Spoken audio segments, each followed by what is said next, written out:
নমস্কার বন্ধুরা, একটি গাছের কথা চ্যানেলে আপনাদের সবাইকে স্বাগত জানাই। আজ আমরা আমাদের নতুন পর্বে চলে এসেছি দিব্যজ্যোতিদার বারোমাসি এঁচোড়, বারোমাসি পিঙ্ক কাঁঠালের ছোট্ট এক বাগানে।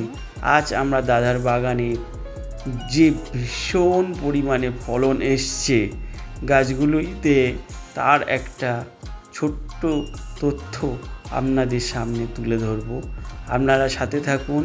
এই ভিডিওতে আপনারা এই কাঁঠাল চাষ সম্পর্কে ছোট্ট ছোট্ট তথ্য জানতে পারবেন এবং কিভাবে আপনারা দেশি কাঁঠাল এবং বারোমাসি কাঁঠালের মধ্যে পার্থক্য করতে পারবেন, সেটিও ভিডিও থেকে আপনারা জানতে পারবেন।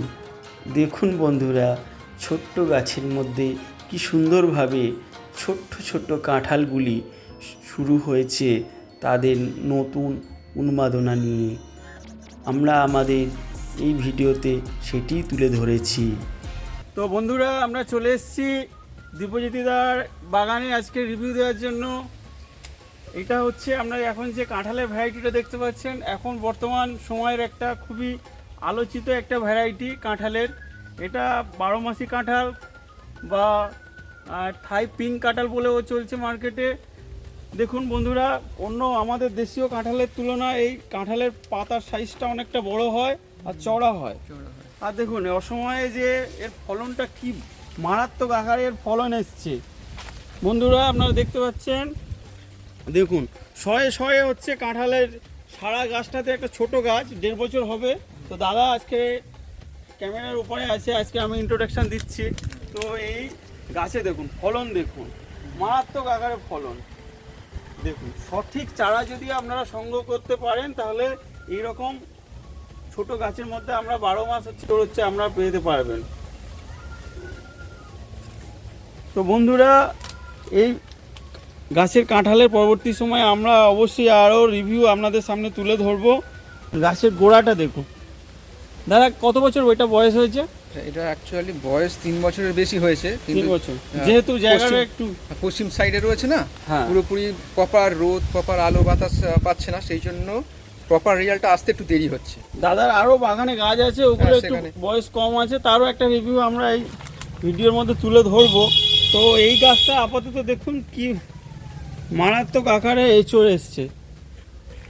এই ছোট্ট চারা গাছ, এটা তো বলা যায় যে এখনো সেরকম গাছটা বড় হয়নি, আর গাছটা একটু অফ সাইডে রয়েছে, সেই হিসাবে প্রচুর পরিমাণে ফলন।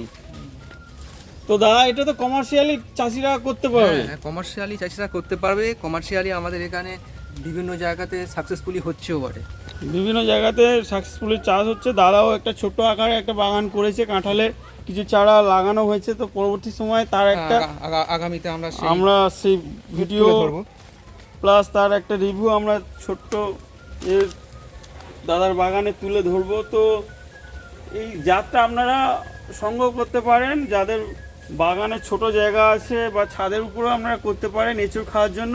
বড় একটু ড্রামে, বড় জায়গাতে এই কাঁঠালের ভ্যারাইটিটা আপনারা লাগাতে পারেন। তো বন্ধুরা দেখতে থাকুন, আমরা দাদার বাগানের আরও ভিডিও, আরও গাছের যে পরিস্থিতি সেই গাছগুলো আমরা তো আপনাদের সামনে তুলে ধরবো, যে সেইগুলোর কী অবস্থা আছে।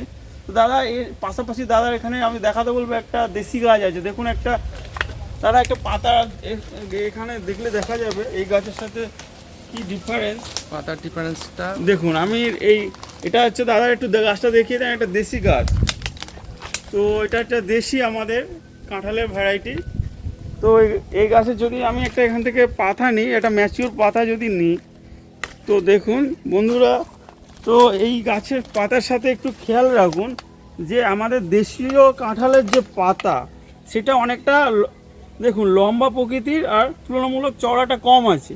আর পিঙ্ক কাঁঠালের দেখুন যে পাতার চওড়াটা অনেকটা বেশি, আর হচ্ছে অনেক উজ্জ্বল। ম্যাচিওর পাতার দেখুন যদি আমি দেখি, তাহলে এই পাতার কিন্তু অনেক গ্লসি, অনেক উজ্জ্বল ভাব।